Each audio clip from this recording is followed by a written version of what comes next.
When you ask a stitcher who taught them to stitch, most of them will tell you they learned from their grandma or mother or maybe an auntie or a friend. We remember a shiny black sewing machine under a bent wood case, a jar full of buttons of every size and shape, and a tin of thread in all the colors of the rainbow. If we're lucky enough to have grandma's quilt or mom's dish towels, these handmade objects carry the energy of the maker. We have memories and stories through the work of their hands and of their hearts. When we sit down in our favorite chair and settle into the rhythm of the stitches, each stitch we take is taken alongside generations who have shared their love of needle and thread.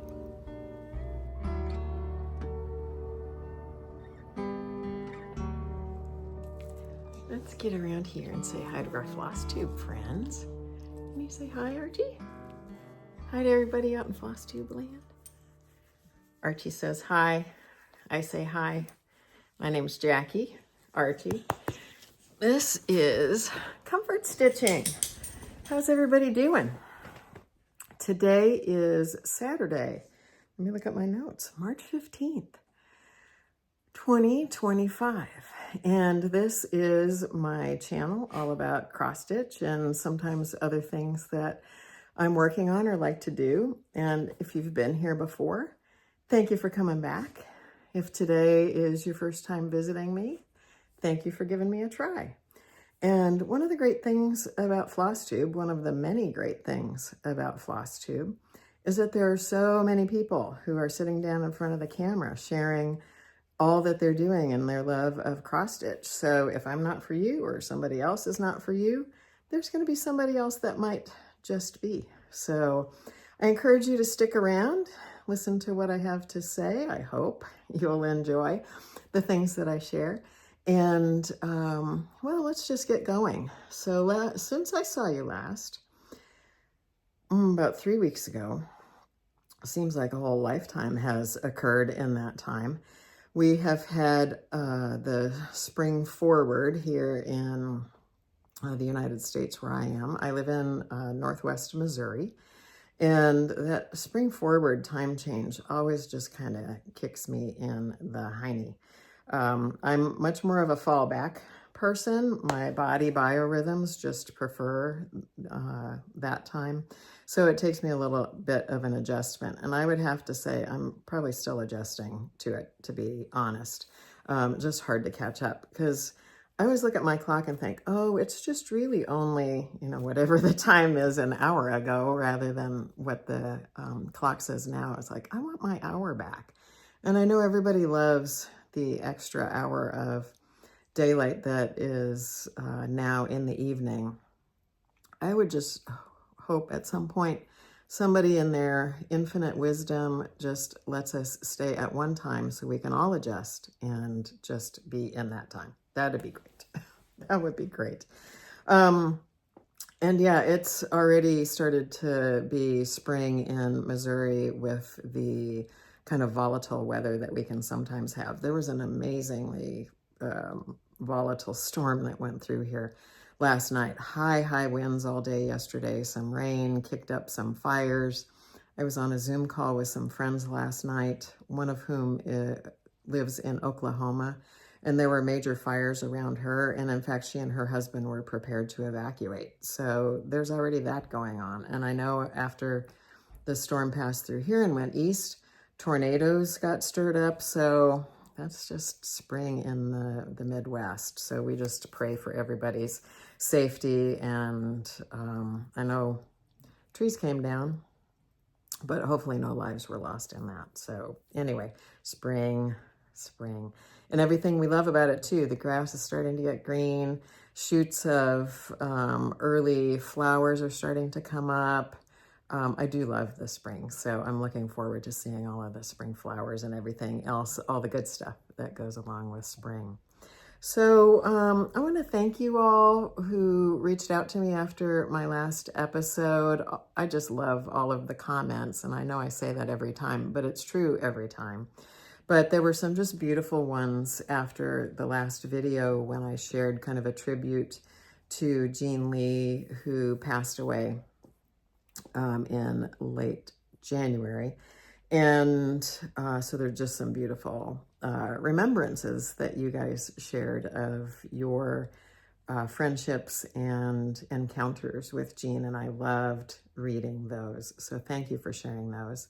I also talked in my last video about some challenges that I have when I work with 103 silks, the Auvera Soie 103 size silks, which are on a spool, and they are a twisted silk. I tend to encounter a lot of knots with them. And so I asked if any of you had any tips for working with those, and I got a few, so thank you for those. And I'm going to share them just because there might be some of you who are having similar challenges with your stitching with 103 silks.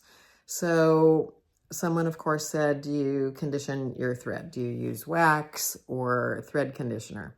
Well, the answer to that is yes. I have actually some of the original formula of the Thread Heaven conditioner that I have tried. And honestly, I didn't notice a particular difference when I used that and when I didn't. So I would say that is a your mileage may vary solution. Same would hold true, I guess, with wax. And the reason I haven't used beeswax is I'm using my 103 silks on a project that I'm stitching on 56 count. So already the thread is filling up the hole, and I just didn't feel like I wanted wax residue if there was any on the thread. I just didn't want that on my 56 count. So I just haven't tried beeswax. I also had a commenter share that you should make sure that your needle is perpendicular to your fabric, both the coming in and the going, and that I believe she said it was Vanna Pfeiffer who offered this tip, that of course you put the tip of the needle down through the hole, and just on the other side, on the underside, instead of flipping your needle and using the tip to come back up, if you're a two-handed stitcher, of course, you're going to use the other hand. But if you're a poke and stabber like I am, you would reach under and just send that needle back up with the eye first. So you're never flipping the needle. I tried that, felt really awkward. I guess I haven't given it enough experimentation yet to know if that is ultimately a solution that will work for me. So far, the solution that is working better for me is someone mentioned that I should, as I take my thread off the spool, whatever end I cut that ends up, having been closest to the spool, that is the end of the thread to thread through my needle. And that seems to have helped. And then the other comment that really was kind of the best one, and the one that I'll probably just continue with, was Audrey from Stitch Stitch Bead, who uses 103s most often. She said, you know what, you might just have to live with it, Jackie. She said, I don't really have any great tips for it. I get knots too, and I just have to pull them out. So maybe there's not any one particular solution that makes 103s knot free, but at least I have some things that I can continue to try and see if there's anything that will give me a longer lasting solution. And if not, I'll just continue to check the back of my work. If I have a knot, pull it out or frog until I get back to the knot, because sometimes I'll find it and I've already made a few stitches down the way from it, and I end up having to pull some thread out and then continue with my project. So that, again, thank you to everybody who offered your suggestions on what might help me with my stitching. There's so much that we can learn from each other, and I just really appreciate everybody's input, and thank you so much. So today, of course, I'm going to have the usual content that we generally have in a FlossTube video. I've got my current works in current works in process, otherwise known as WIPs. I have a restart on something, and I'll talk about that when we get closer to it. I've lost one of my pages of notes, so I will wing that. And I have, of course, a little stash enhancement and some plans. So I hope you'll stick around as we move through things. Archie's shaking down there. Sometimes, I will tell you guys that sometimes he sticks around here in the living room with me. Sometimes he'll decide to go into the bedroom. You might hear him talking. He takes his job as security detail here in my apartment very seriously. So we might hear from him. We'll just see how that goes. So anyway, that's the joys of having a pet in the house. They have their own personalities. And right now, if your ears are keen, there's a train going through town too. That happens too, because I'm only, as the crow flies, probably just a couple of city blocks away from train tracks that is a main cargo route for some coal trains that go through. So let's get going on some stitching. I'm going to start out by sharing some progress. The word project wants to come out of my mouth a lot today. Sharing some progress on that 56 count sampler that I'm using the silks on. It is a French alphabet sampler called Antoinette 1894 to 1896.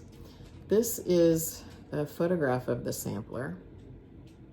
And let me get the whole cover in there. This is available from a German company called European Reproduction Samplers. And you can see it's packed full of alphabets. This is one of a variety of French alphabet samplers that are available. There are some beautiful ones out there, and I would encourage everybody who likes alphabets, which I do, to work on an alphabet sampler. So this is the one I'm using the 103 silks on, and here is where I am. So this is Antoinette.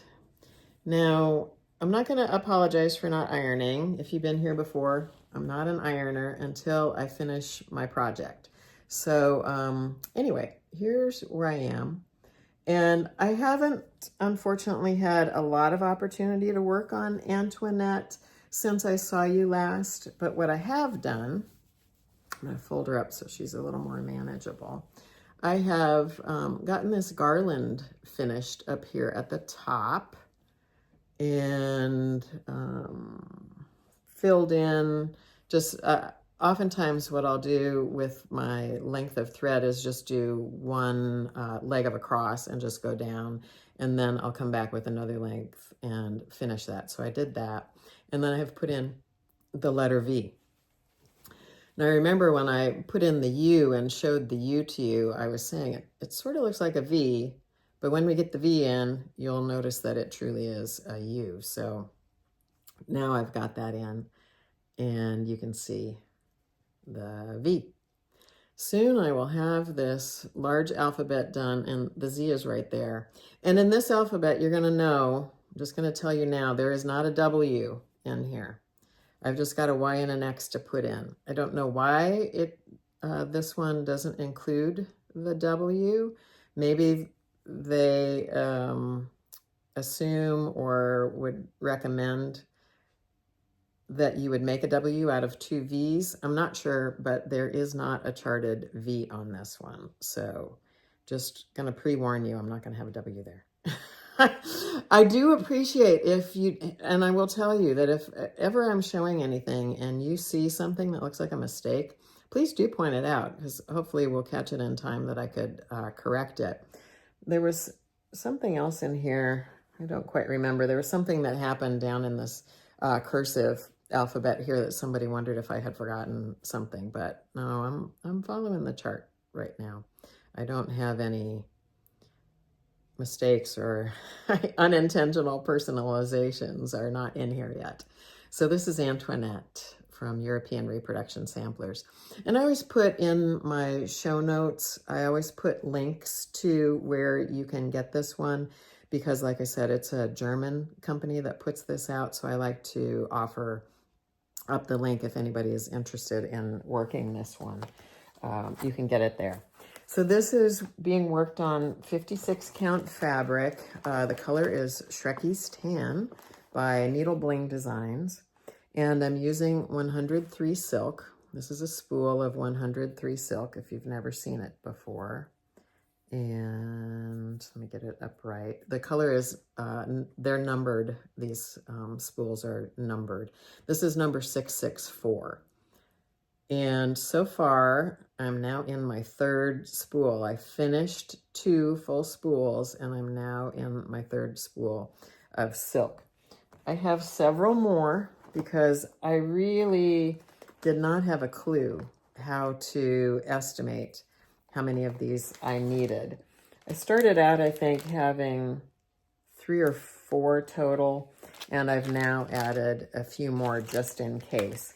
And if I don't ever use them for this particular project, this is a very beautiful red. It's a popular red for red samplers, and I've got charts for other red samplers. So I very much doubt that this will go to waste.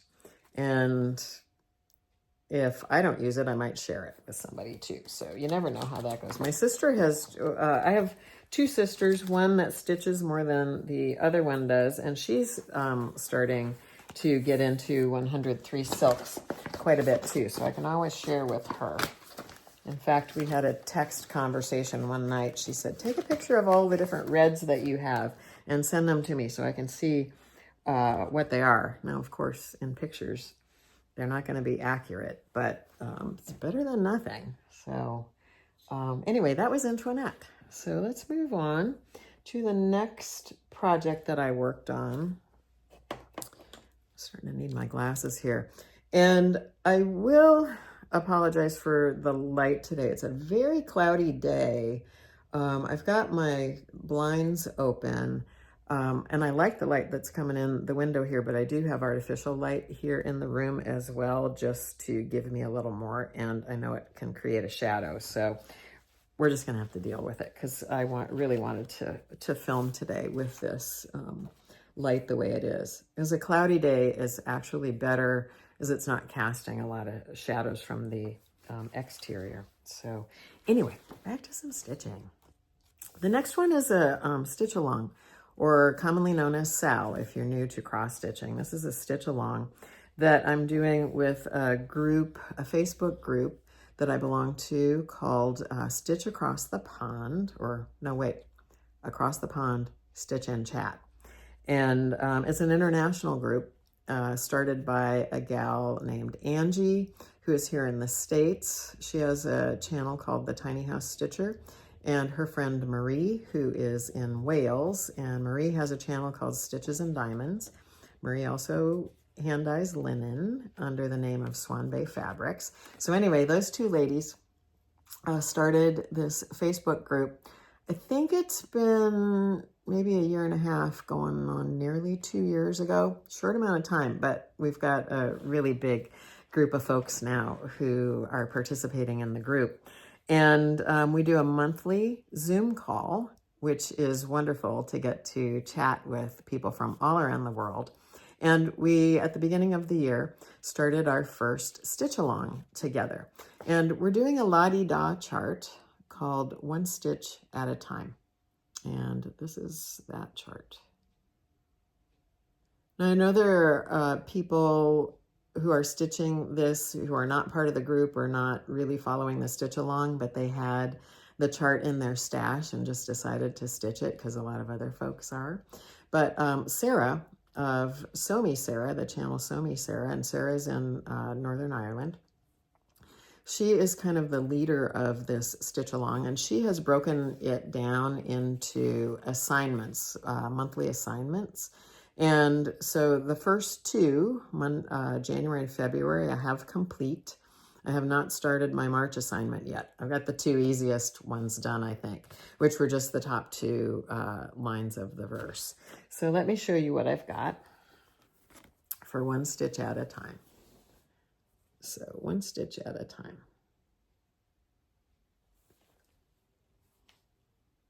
And this one, the color is kind of blowing out here in my light that I was just talking about being so wonderful. But this fabric is called cow fodder. It is 40 count. Dames of the Needle, I think, is the dyer of this one. And it's actually a much warmer brown than what is showing on my camera. But I've got the first two lines of the verse done and this little motif over here. And I'm using the called for flosses, which are, with the exception of one DMC, they are all Weeks flosses. Beautiful colors. Now, I'm going to be honest, I don't use Weeks floss a lot. They're a little more highly variegated than I think Gentle Arts or Classic Colorworks are.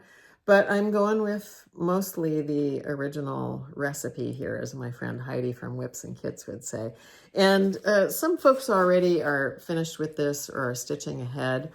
And some have changed the color of this house to be a little more blue, which I really liked. So I have pulled several other skeins of kind of a smoky blue from my stash. And once I get to that point, I'm probably going to choose one, because the actual called for color for the house, I think, is either this one, graphite. Whoops. Actually, I'm not sure. I don't have the color key out. Let me see. Let's just check on that. Yeah, graphite, which obviously is gray. And I would prefer a little more blue, quite honestly, for the house. So I'll probably choose something slightly different. But I'll let you know as I go along in case any of you are interested in that. If you've been with me before, you know I do often make my own color changes for the things that I'm working on. So why should I change now? My background is in art. I was a commercial illustrator and artist for many years. And so I just am always wanting to tweak the color to my own personal preference. And not that there's anything wrong with the original recipe, but sometimes, you know, you just want to make it fit your own personality and your own taste a little bit more. So if you want to join the One Stitch at a Time stitch along, you're more than welcome to. You do not have to be part of the Facebook group, although I would invite you to be. It's a really nice group. It's not a lot of extraneous chat. It's just people showing progress on their this project and other things that they're working on. And just kind of encouraging, as many groups are.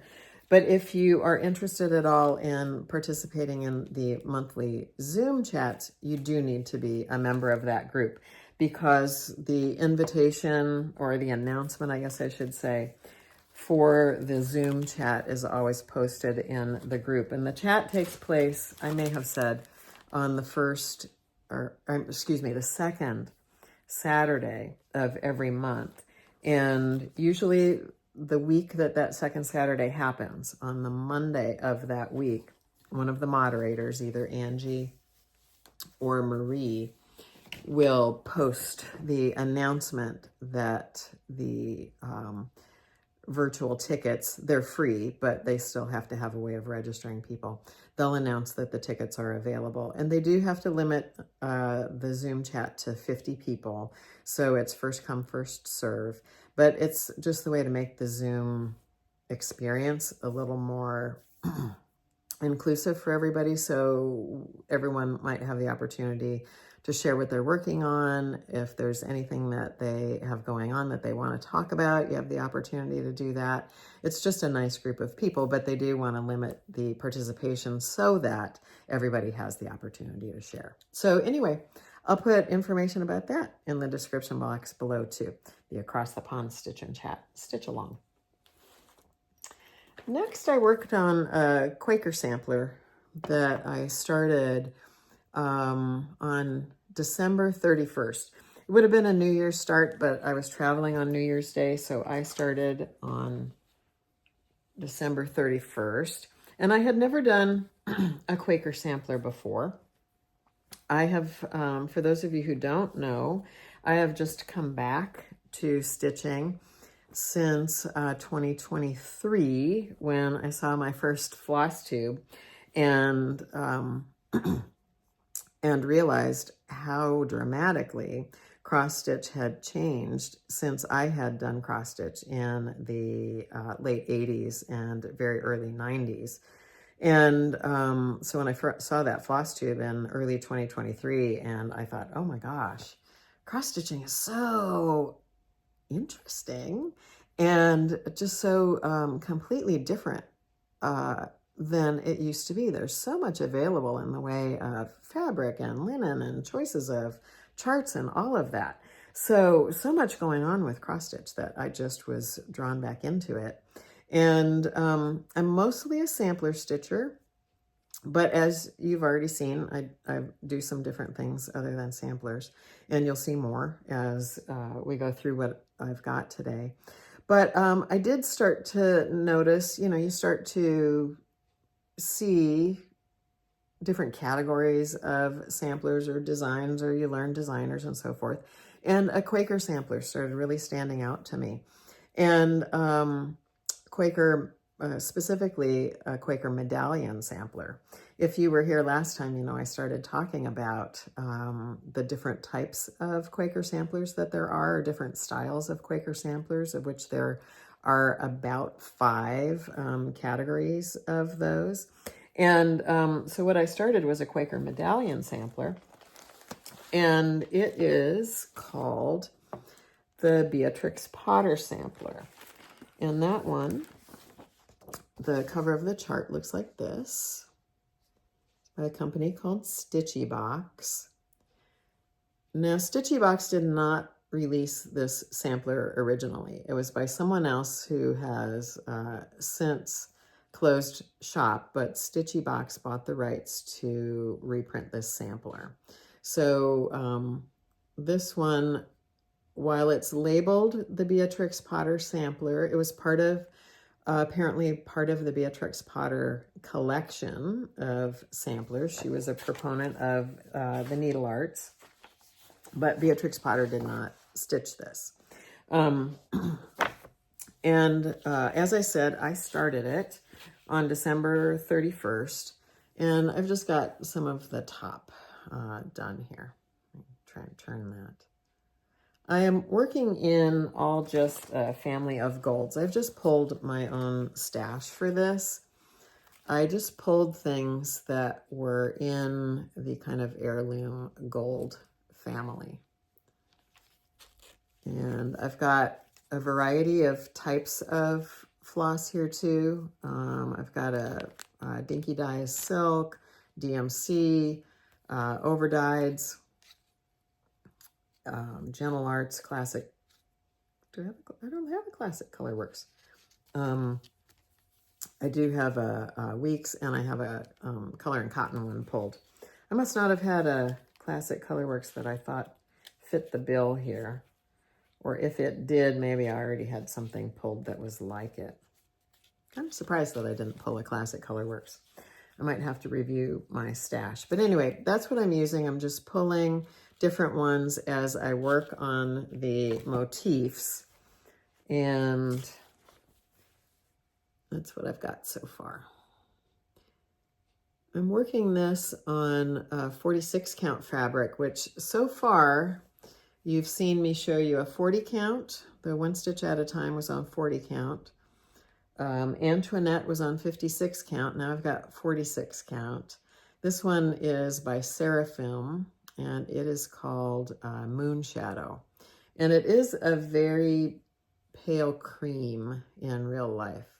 And I'm going to tell you that I think this was my first piece of 46 count that I stitched on, and I love it.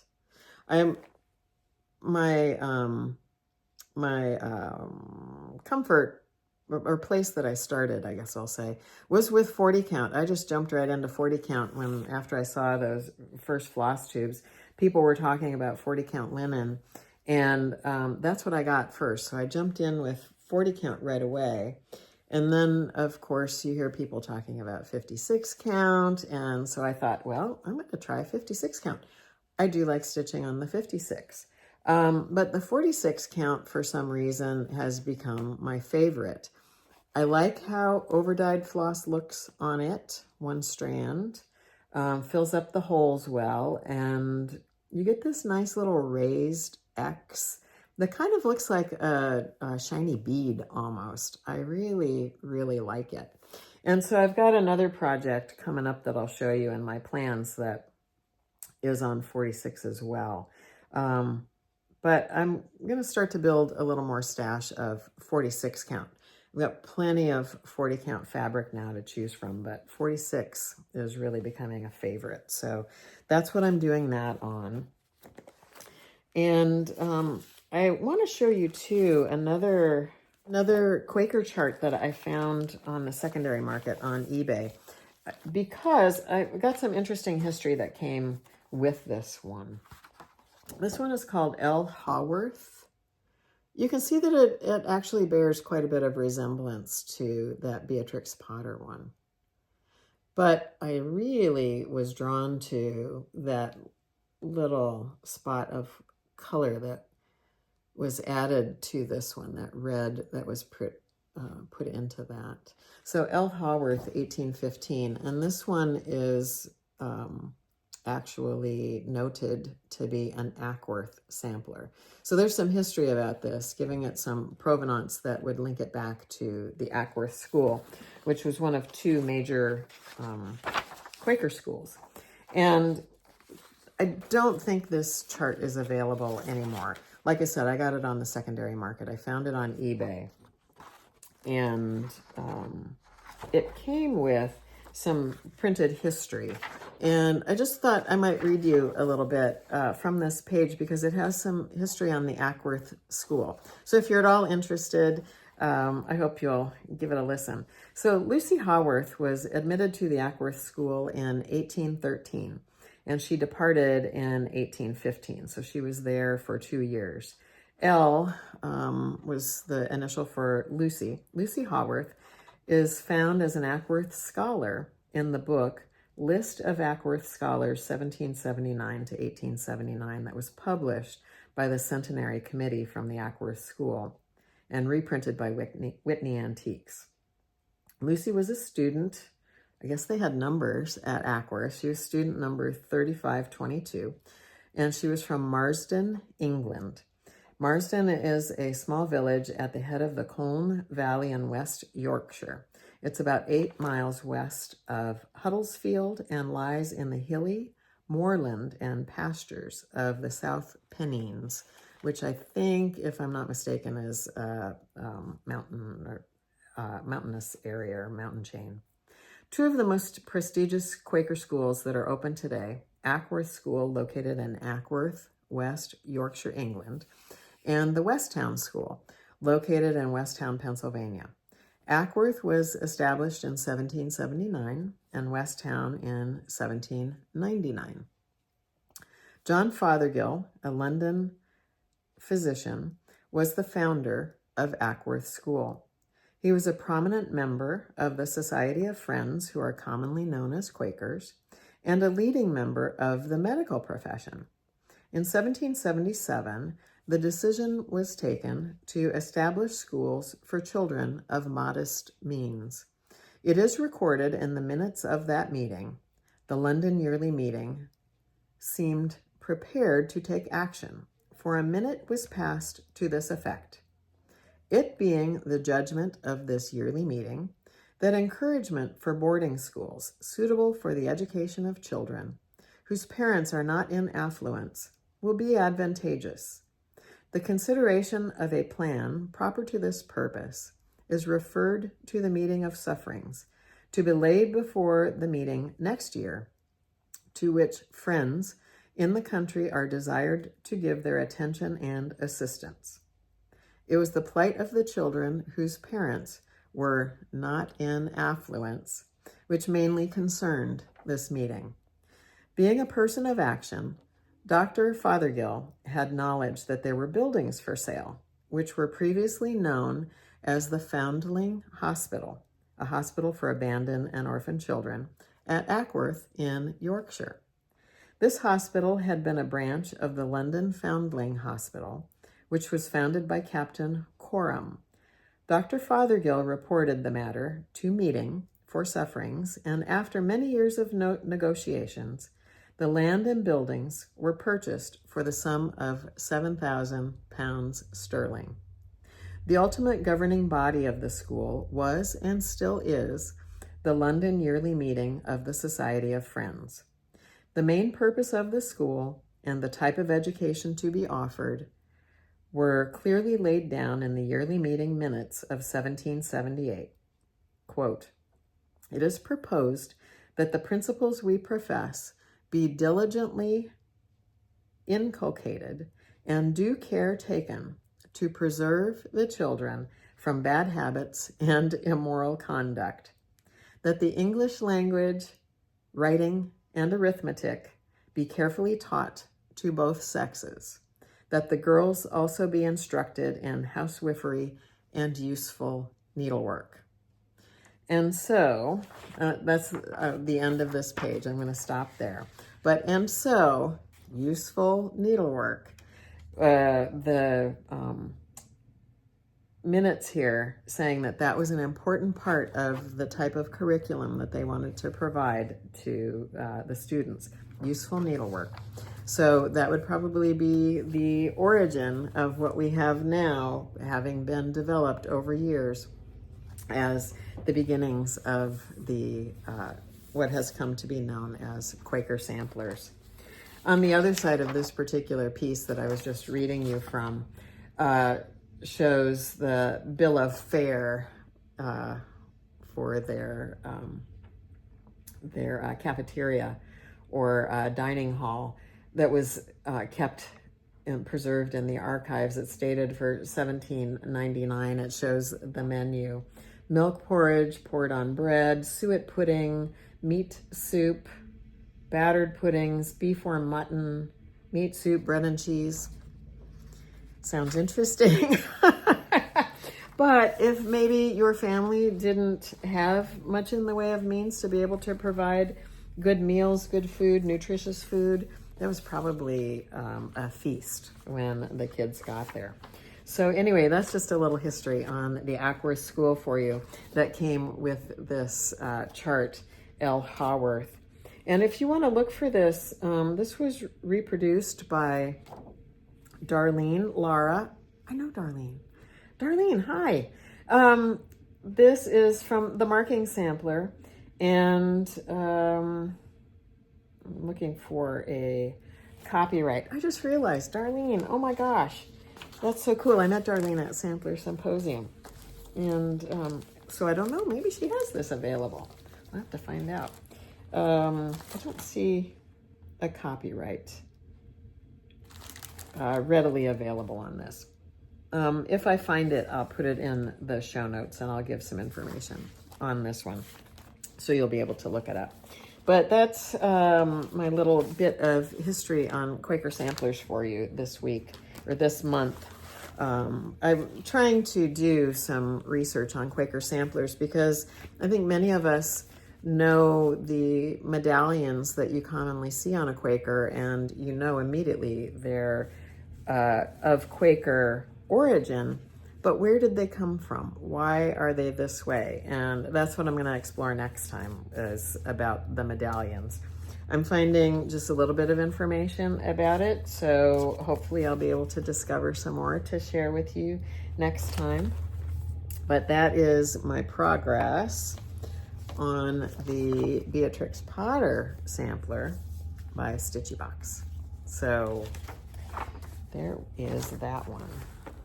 Trying to keep everything sort of organized together here as I move it around. Toss that out of the way. And see where we go next. I mentioned that I have a restart, so we're going to talk about that next.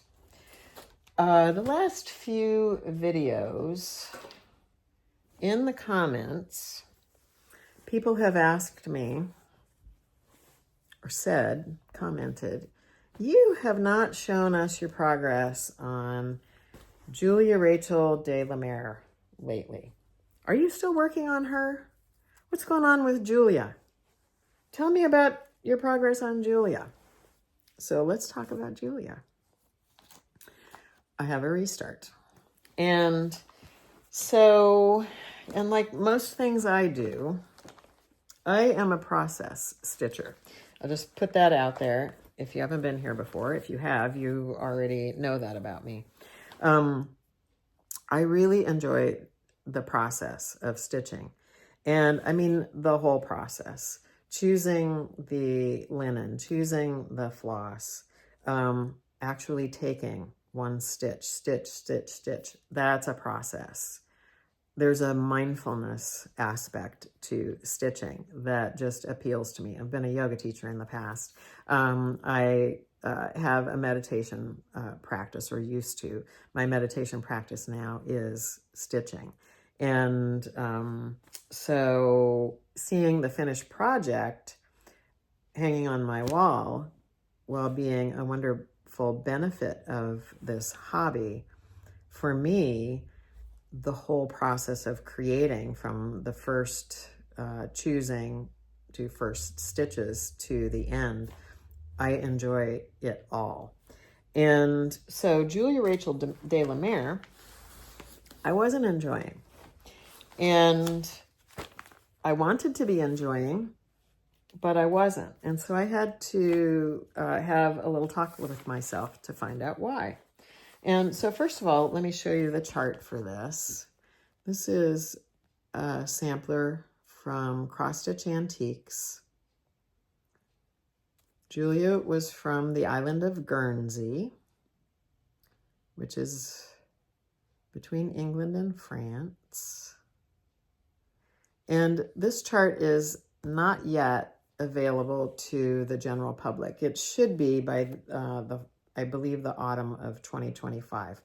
I first saw this in the Country Sampler newsletter. It was part of a club that the Country Sampler store up in Spring Green, Wisconsin has, called the Threads of History Club.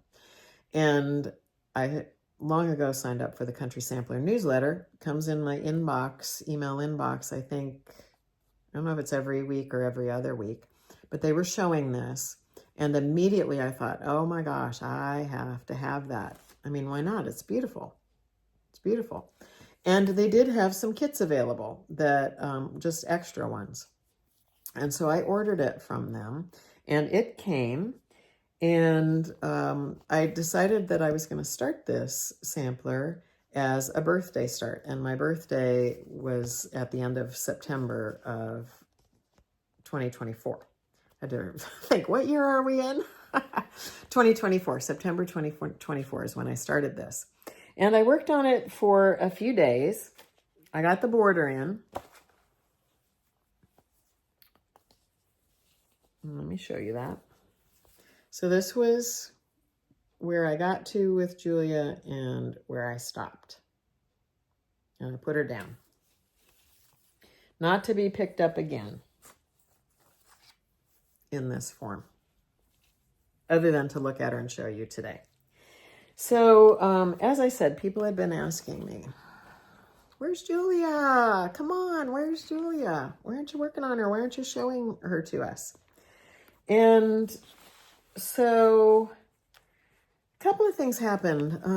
A few weeks ago, just about a month ago now, I went down to Wichita, Kansas to visit my friend Ray Niles, who has Red Barn Samplers. And I was helping her choose floss colors for an upcoming reproduction sampler that she's going to have.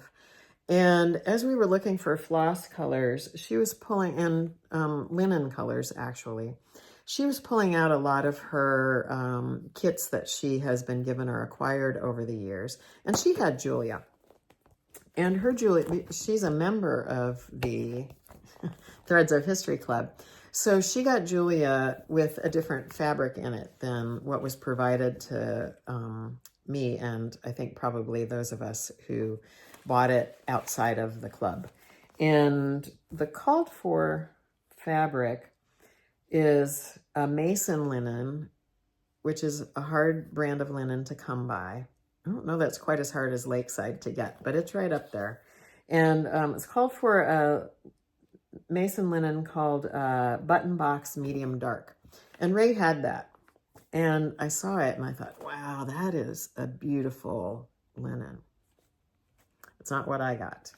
And not to be disparaging of the linen that I have, but it's not what I got. And what I was provided was a linen called Hemingway by Needle and Flax.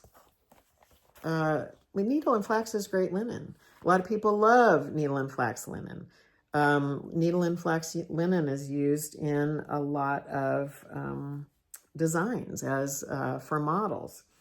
But quite honestly, I didn't like this piece. I felt like with the combination of linen and threads that came in the kit, everything just kind of looked dull to me. Again, just my opinion. I don't want to sound like I'm being insulting to anybody because I'm not.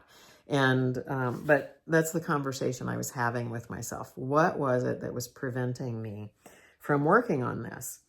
And at first the answer was, well, I don't know. Well, I don't know what the reason is. And long ago, I heard a spiritual teacher that you've heard me mention before. Her name was Carolyn Mace. She said, you know what? I don't know is a child's answer. You get to be an adult. You should be able to answer the question with something more than I don't know. And if I don't know is your first answer, then you need to think about it. And sometimes I don't know is because I kind of do know, but I don't want to say what I know. I don't want to hurt anybody's feelings, so I don't know. Or sometimes you just haven't given something the thought to be able to know. So Carolyn always said, the next question to ask yourself is, if you did know, what would it be? So that's kind of the journey, the process I went on. If I did know the answer to why I wasn't working on this, what would it be? First answer was, it's dull. And I'm being sarcastic. It's dull. That's how I felt, a little girl in me. It's dull. I don't like it. But secondly, it's like, okay, if you don't like that, what else? And so part of what was getting in the way of it was that I thought, I really like that fabric that Ray had. I really like that fabric that Ray had. It was nice. It was a beautiful color. It was dark, nice. It had some interest to my eyes that this one didn't have. And then I thought, well, Ray gave me a piece of linen that was very much like the called for Mason linen. And then I thought, well, there's some of the colors of floss that I just don't like very much. I don't like them on that fabric. Maybe I would prefer to use something different. I was kind of feeling confined. That might be a weird word, but I was feeling confined by the flosses that I was given.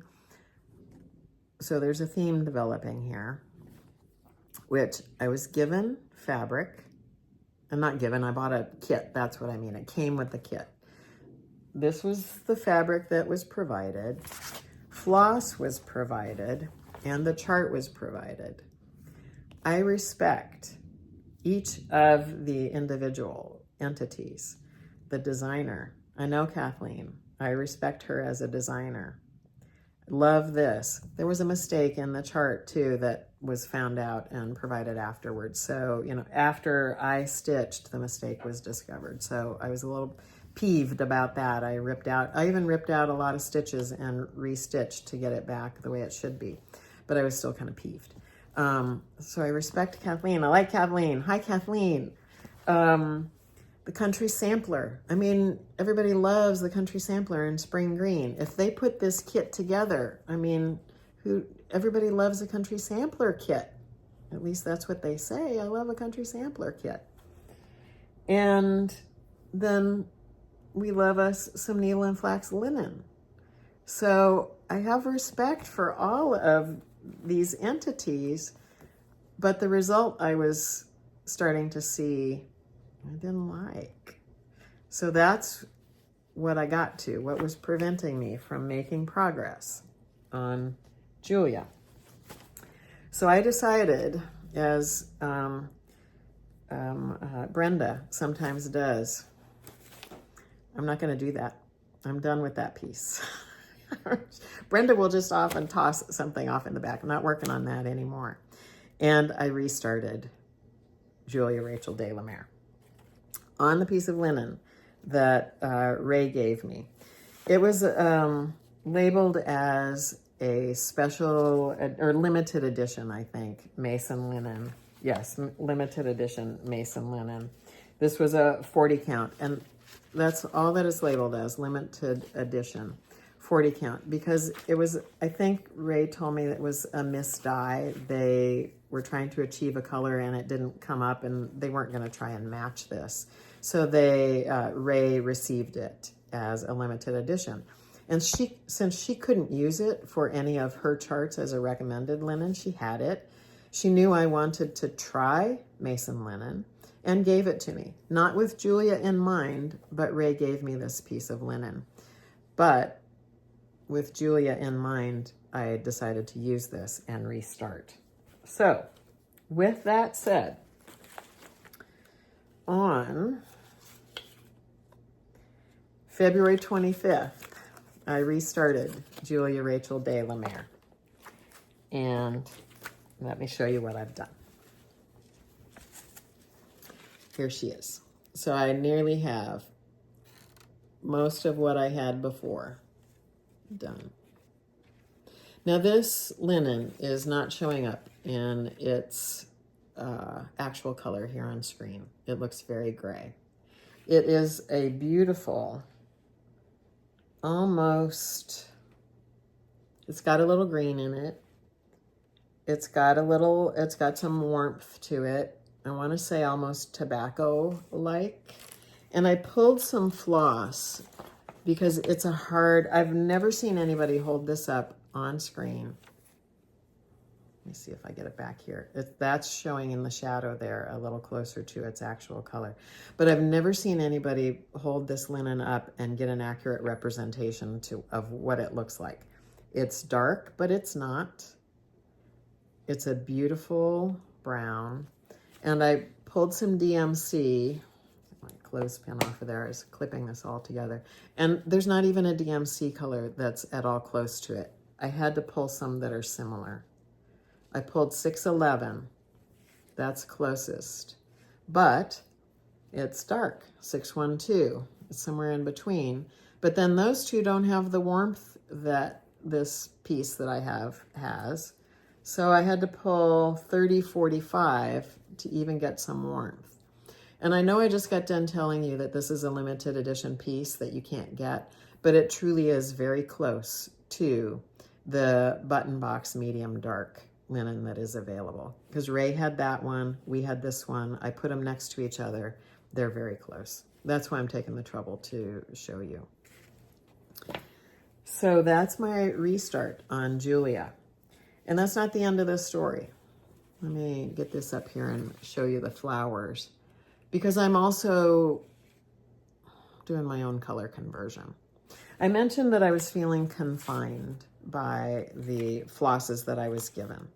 And having had the conversations I had with Ray and saw the process of choosing colors for an antique sampler, we were looking at the front of the antique that Ray had and the back. And do you chart the front? Do you chart the back? As far as select colors for the front or select colors for the back.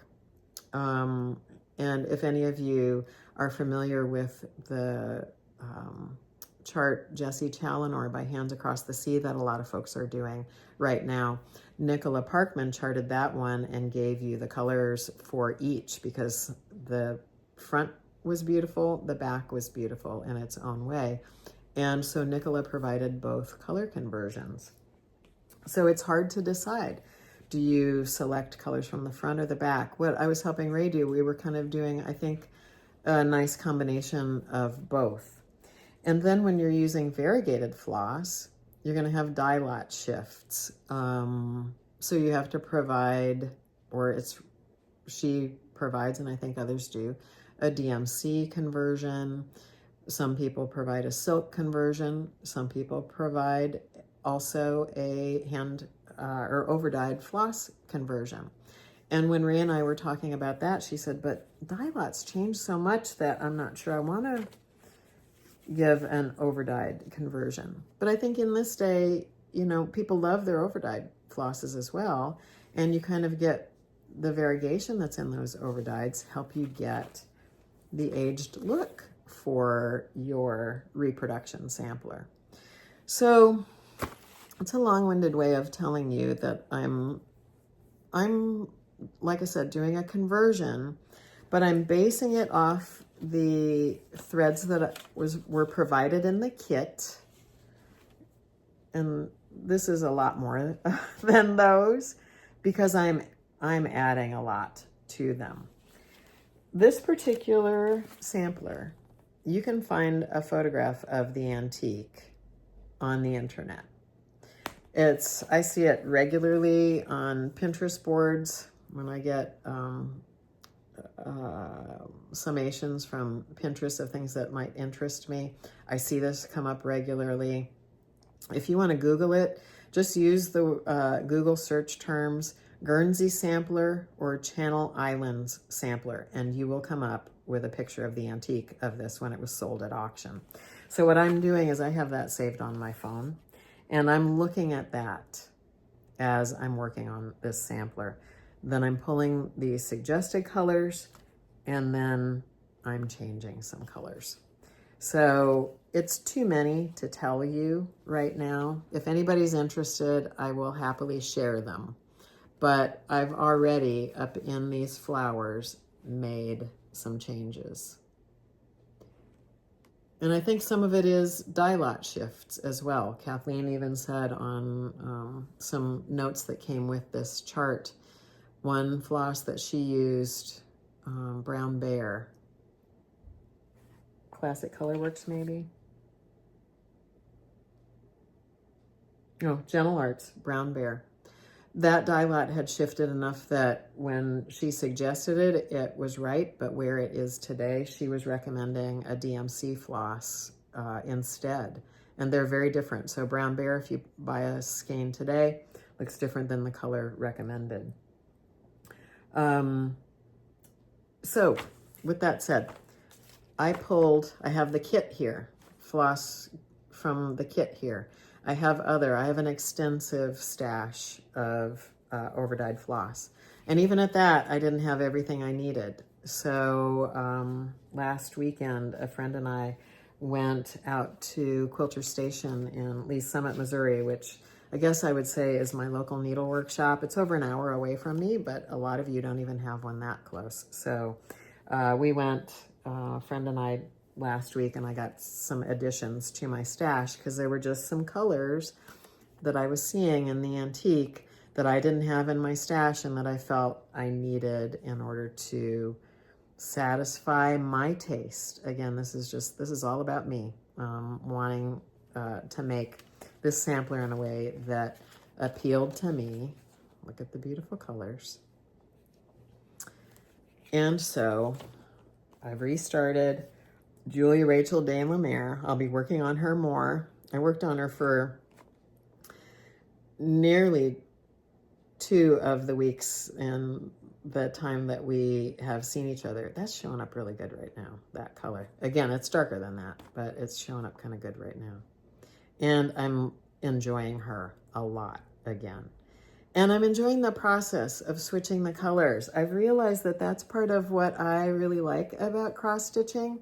And I know I tell you guys this regularly. There are no cross-stitch police. But I got stuck in, not that there were police telling me I had to use what was provided to me, but again, like I said, I respected all of the people who put this kit together And I felt like I should use what was provided to me. But that word there, should, that was what was getting in the way of me enjoying this. It's because I should be enjoying it, given what was provided to me, but I wasn't. So why wasn't I? And making some changes, now I am again. So anyway, thank you for listening to me talk about that.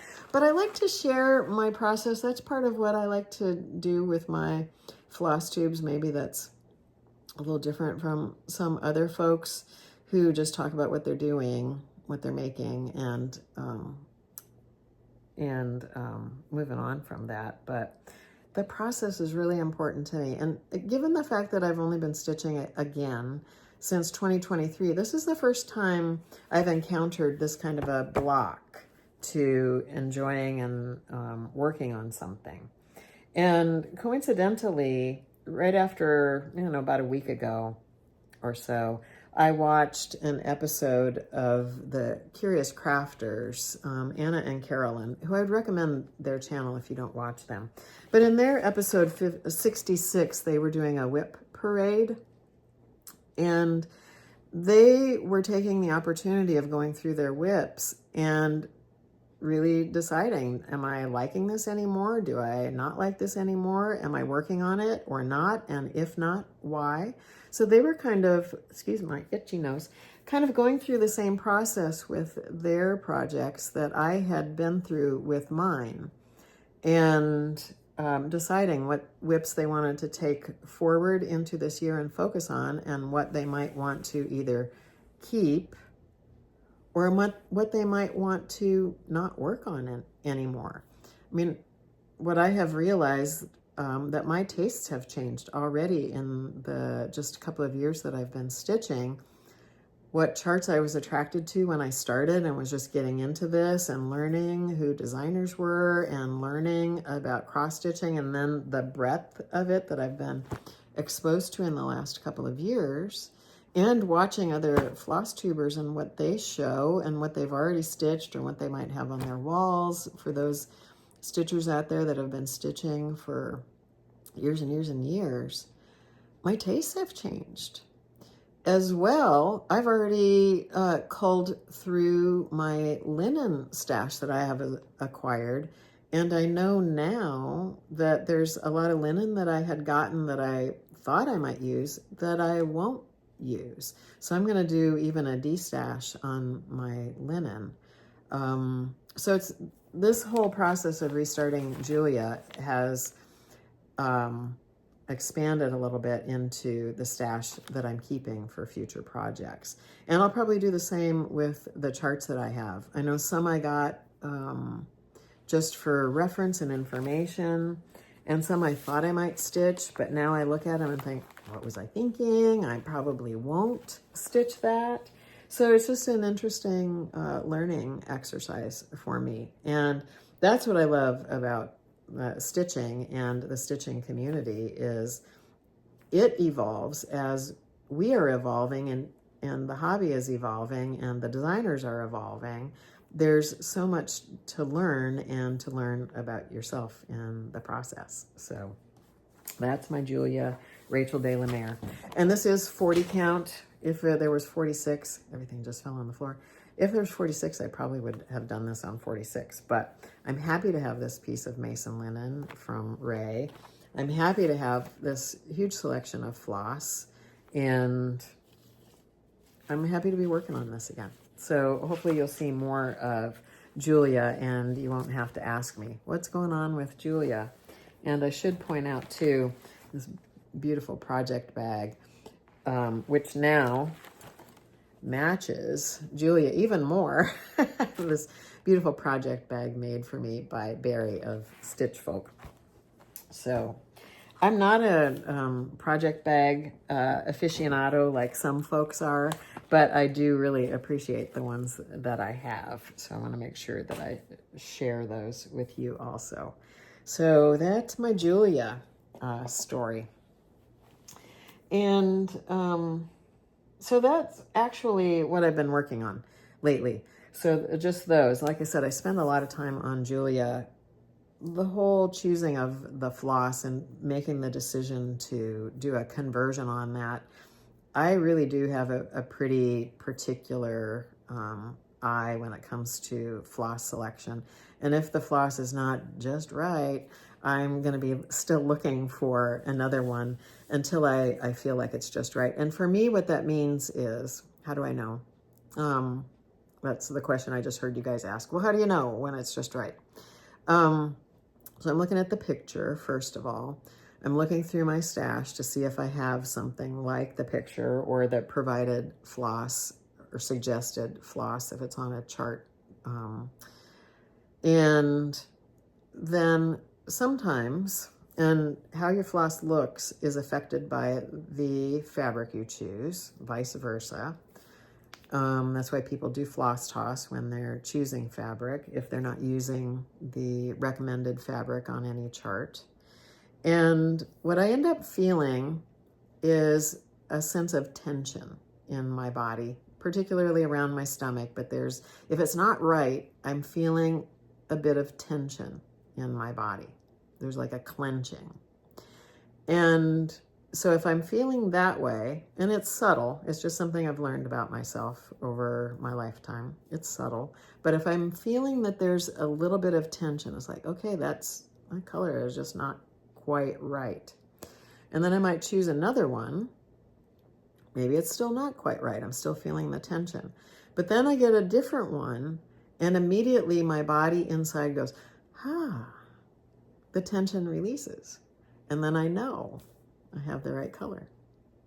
So I wish I could tell you that there was a more, scientific or a better way to select or do a color conversion.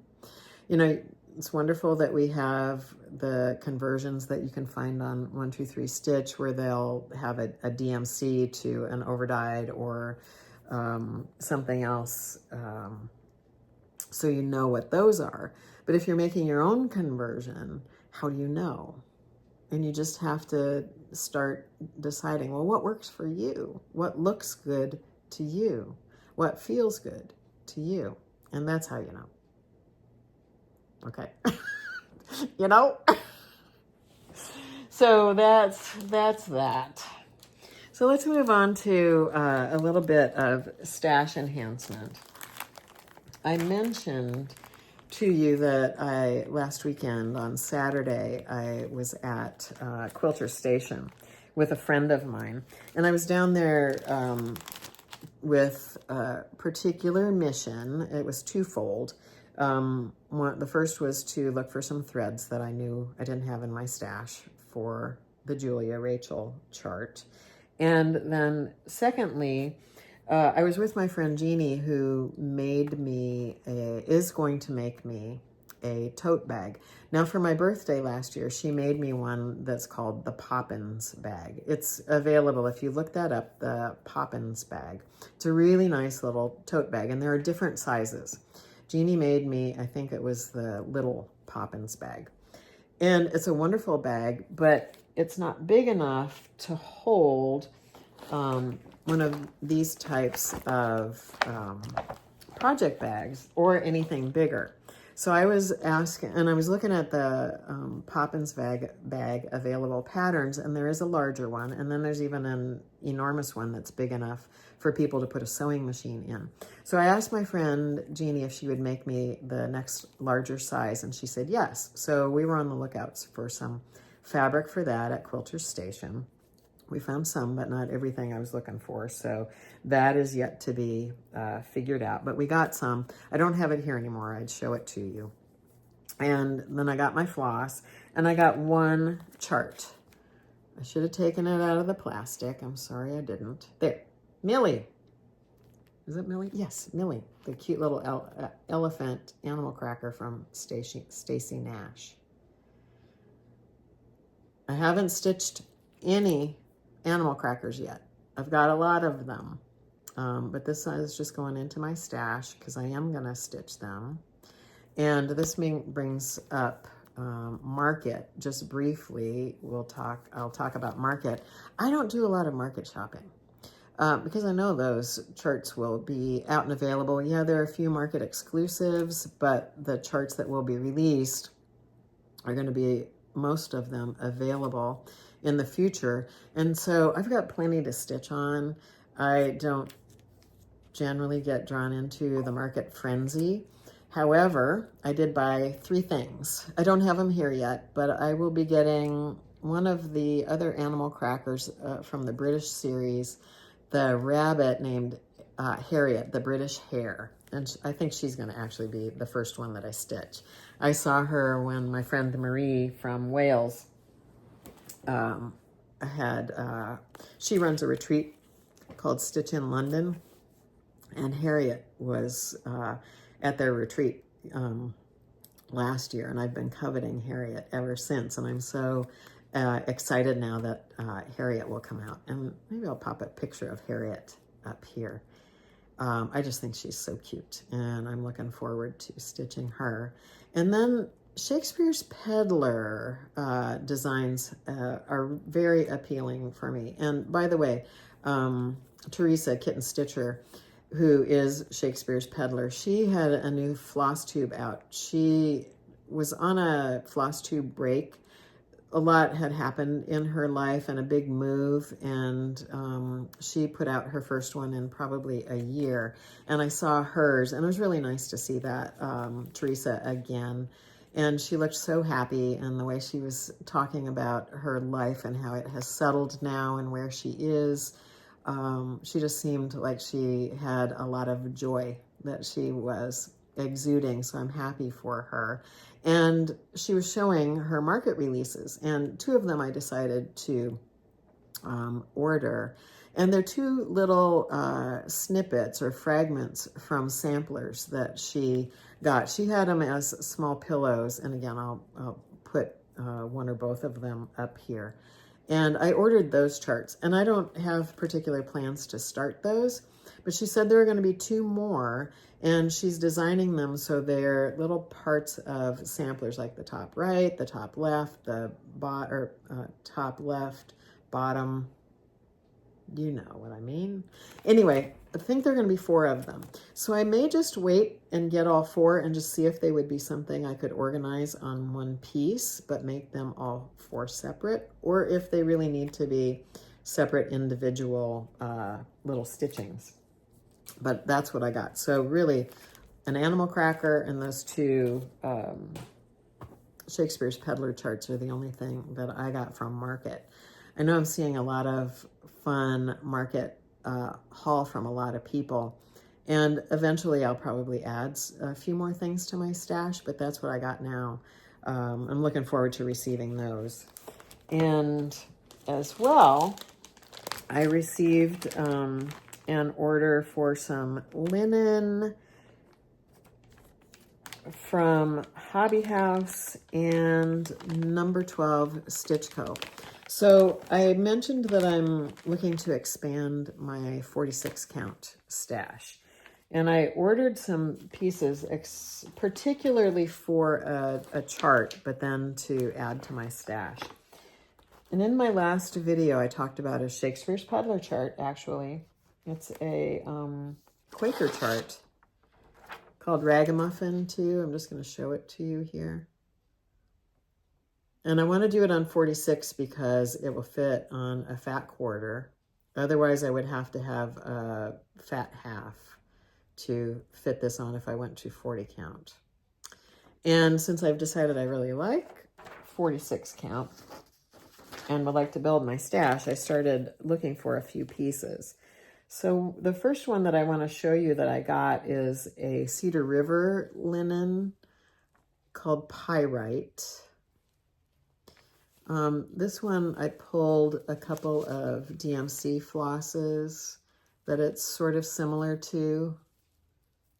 739 and 738 are it's similar to. Let me see if there's no way in the light that I have today to get an accurate representation of this. You can see that the lighter one, it is actually pretty close to, but there is modeling in here. It's subtle, and that's why I pulled that darker 738 DMC.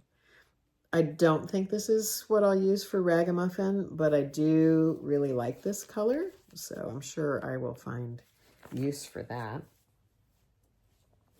And then I got some other ones from Hobby House that I'm not going to show you because I'm actually hoping to return them.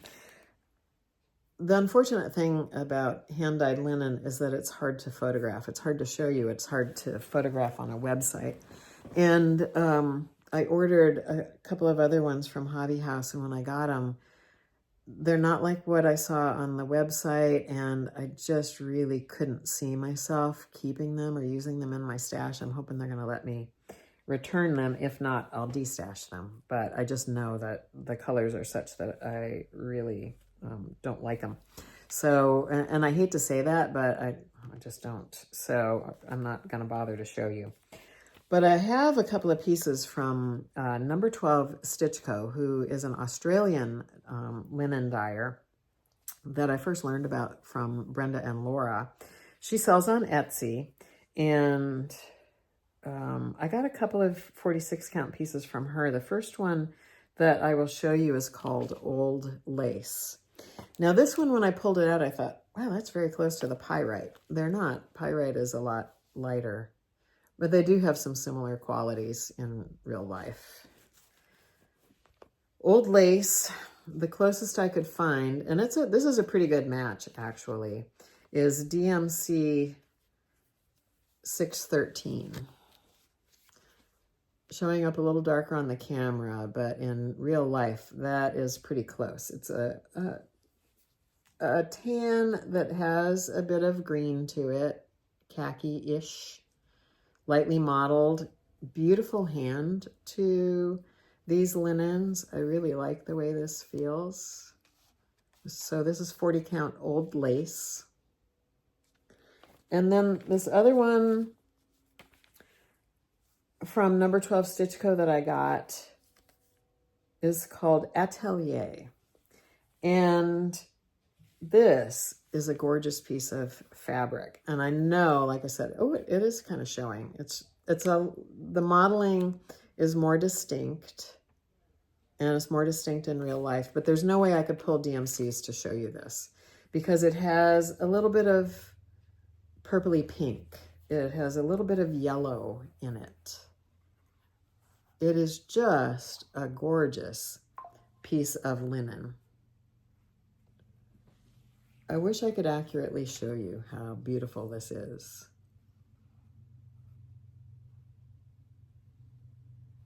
And I'm actually considering this one for Ragamuffin. It would be kind of a bold choice, actually, because this is it's a Quaker. So I'm thinking about that as sort of being traditional, Quaker and traditional. It's, got the orderly, angular border.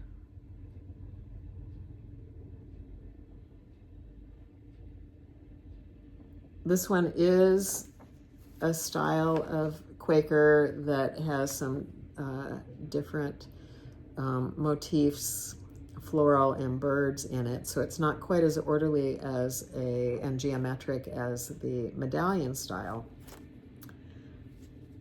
But I'm kind of thinking it might be a fun contrast. So I have the floss pulled with a few of my own ideas that are in keeping with the called for. And I'm thinking this might be kind of fun with that little bit of pink and yellow in it. I still have a couple of pieces of 46 count coming from 2 other places. So we'll see, but I kind of like this for it. So I might do the bold choice and go for something a little more distinctly modeled, which I don't generally go for, and something with some color in it. But I just really love this piece of fabric. When I opened it, I thought, wow, so beautiful. So anyway, that one's called Atelier. And number 12 Stitch Co. Now, I think Nicola is the name of the gal who has number 12 Stitch Co. She also has excuse me, I just want to not crease up and lose some of my things here. She also has some floss drops and some cards, and I'm not normally a floss drop person, but as I have started using more silks, I am putting those on floss drops. So I decided to get a few from her, and she has some note cards too. So I got these really cute floss drops that are snippets of a sampler. I just really liked those. They kind of reminded me of the Quaker that I'm working on too. They had the, I wonder if that's not a Quaker. And then I got some of her note cards. And there's that same sampler. Let me see if there's any, nope, there's no attribution on it. It was just a variety pack of 5 cards. So there's that sampler. There's this card. This one with the cute dog on it. This one, girl stitching. And then there's this one. I just thought those were really beautiful. And every now and then I'll do a giveaway or I'll send something to a Stitchy friend, and I just wanted some Stitchy cards to go with that. So these were all from, like I said, number 12 Stitch Co. She's out of Australia, and even though she's in Australia, if you order from her, you're going to get your things in a very timely fashion. I think it was really only 2.5 to 3 weeks before I had this. And the way the mail system in the United States is right now, it can take you 2.5 to 3 weeks to get something that's ordered just from across Missouri. So that was not a lot of time to wait for something. So that is my haul for today, my stash enhancement, and I'm very pleased to add those 46 count fabrics to my stash and have those cards and the floss, so I can feel like I can make even more progress now on Julie Rachel de la Mare. So where am I at next? Just checking my notes. I want to show you, just talk a little bit about plans, and then we'll wind things down. Besides the One Stitch at a Time Stitch Along, I am co-leading a Stitch Along with Sarah of Sew Me Sarah. We've been working on a Barbara Anna Stitch Along. That's the chart Barbara Anna, the 4 Seasons. And this is a picture of all 4 of the girls. I have one other picture. Here they all are lined up. So 4 girls, winter, spring, summer, and autumn. And Sarah and I started this Stitch Along on the winter solstice in 2024. And that's what we're doing. We're working on each of the girls according to the 4 seasons. So we did winter. Here's my winter girl. I have elected to do each one of mine on a separate piece of fabric. So I did my winter girl on this beautiful piece of blue, 40 count.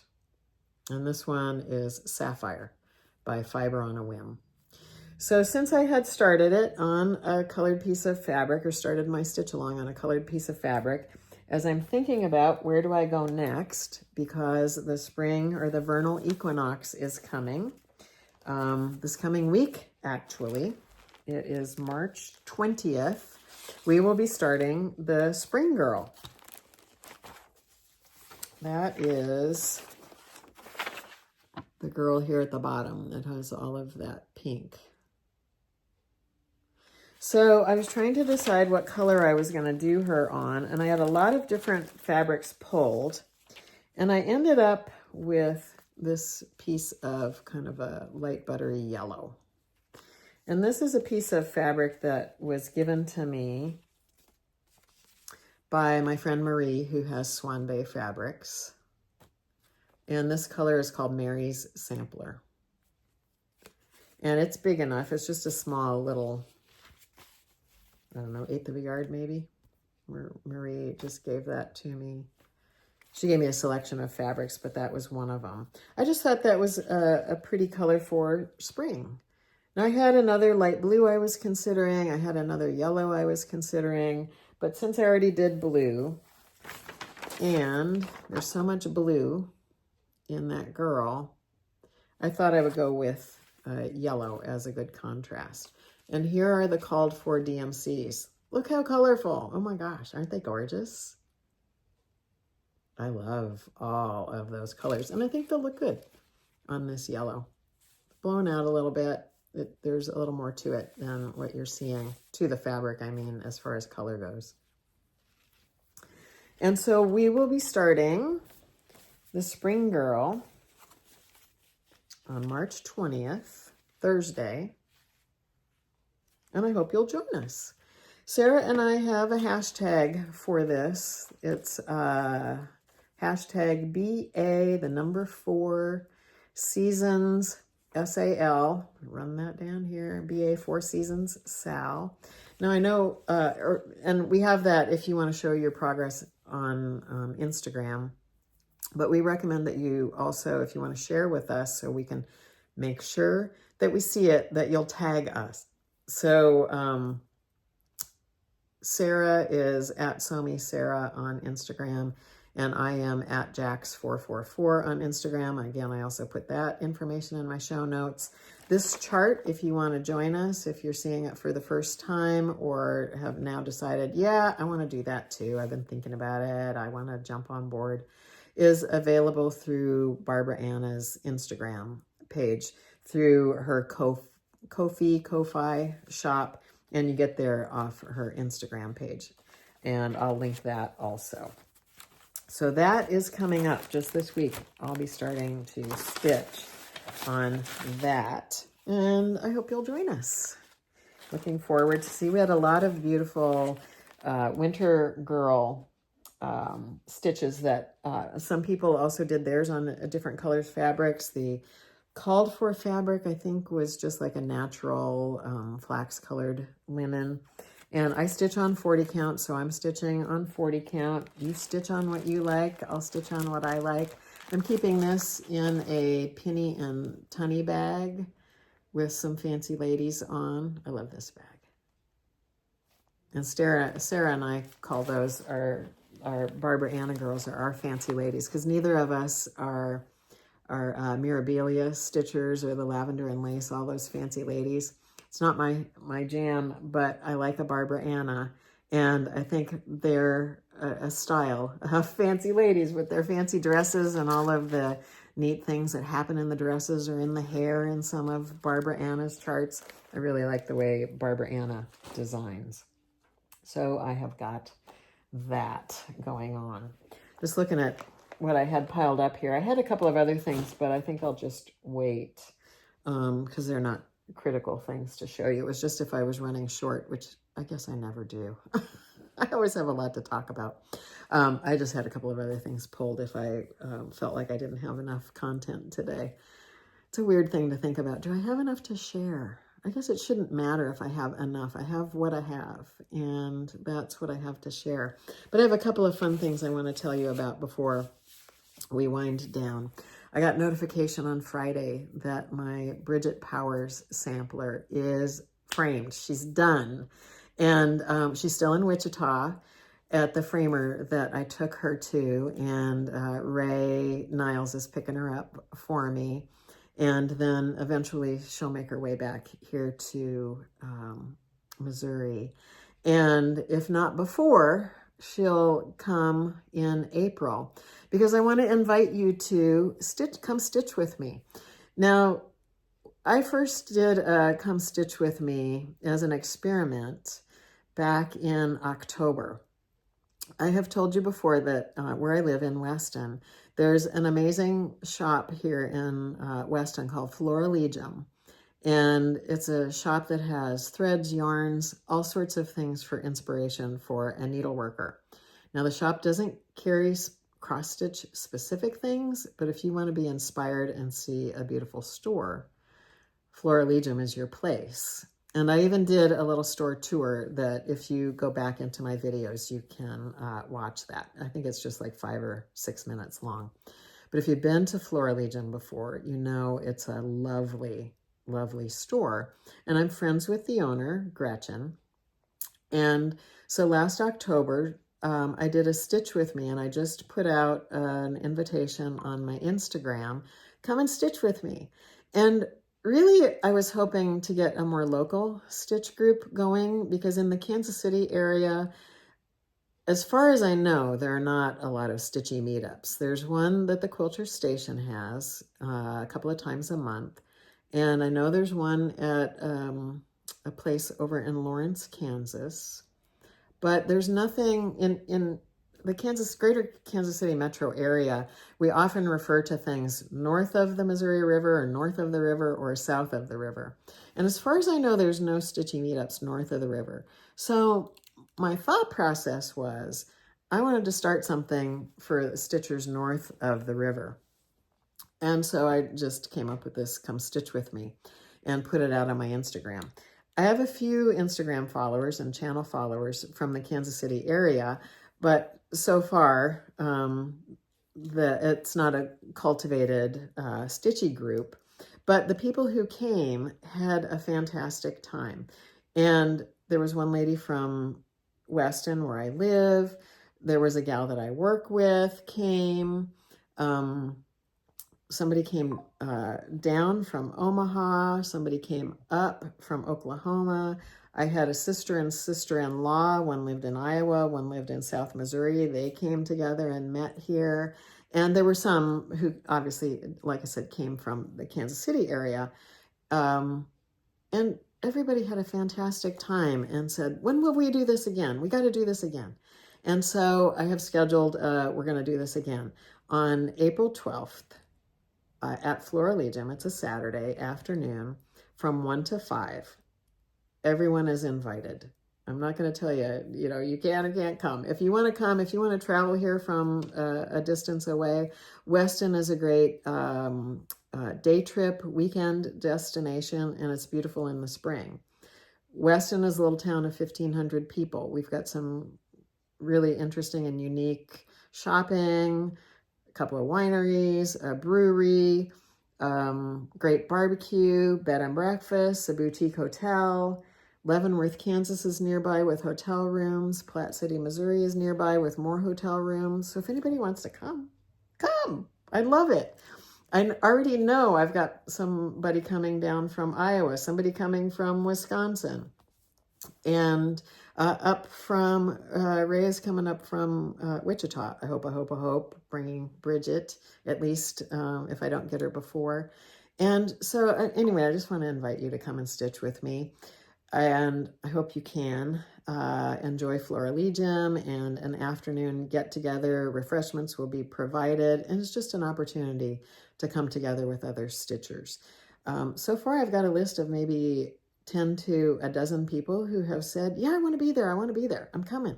So there's room for that many people and more in Florilegium. Gretchen has a great couple of rooms in her shop that we can stitch in with tables and chairs and good light, and bring your own if you like to stitch at a table. There's a table and you can have your lighter magnifier. So come stitch with me. And if you can't, of course, I'll talk about it and show pictures, and maybe you can virtually sometime.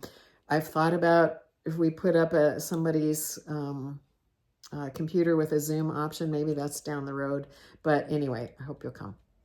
April 12th to stitch with me at Florilegium on Saturday afternoon. And I think that's actually everything I wanted to share. Oh, I did want to recommend a new floss tuber. Gosh, there have been a lot of them lately, and I just have not been able to get to all of them.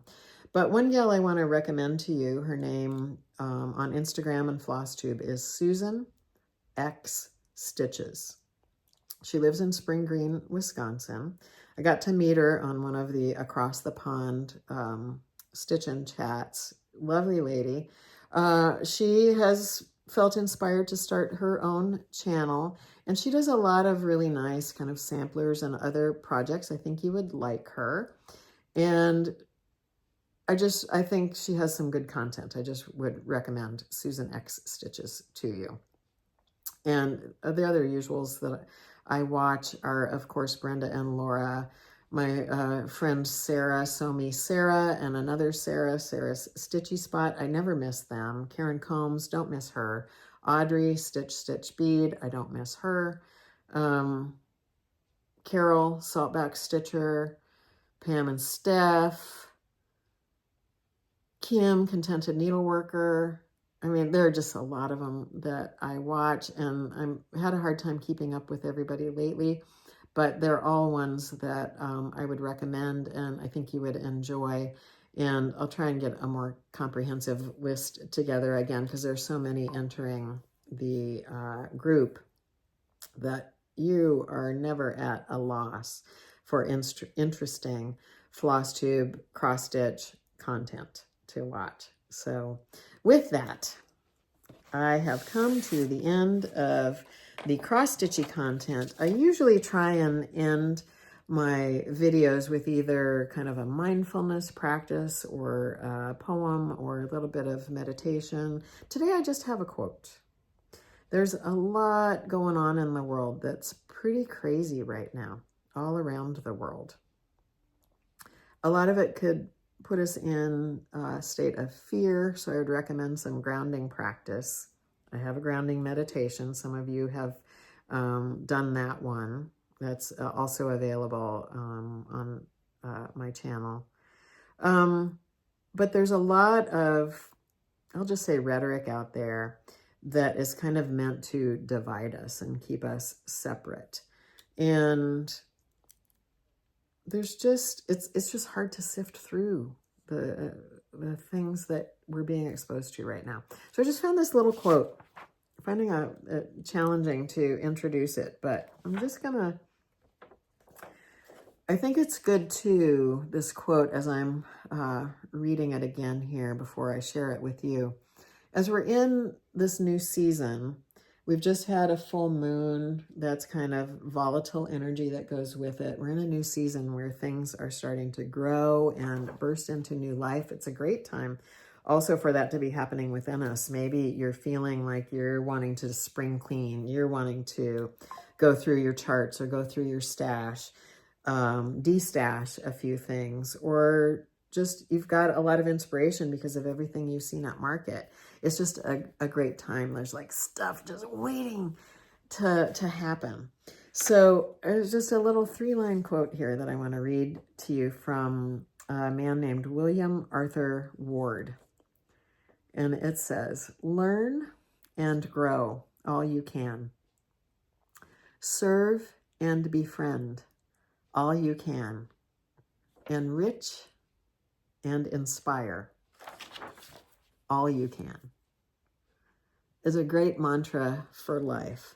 Learn and grow all you can, serve and befriend all you can, enrich and inspire all you can.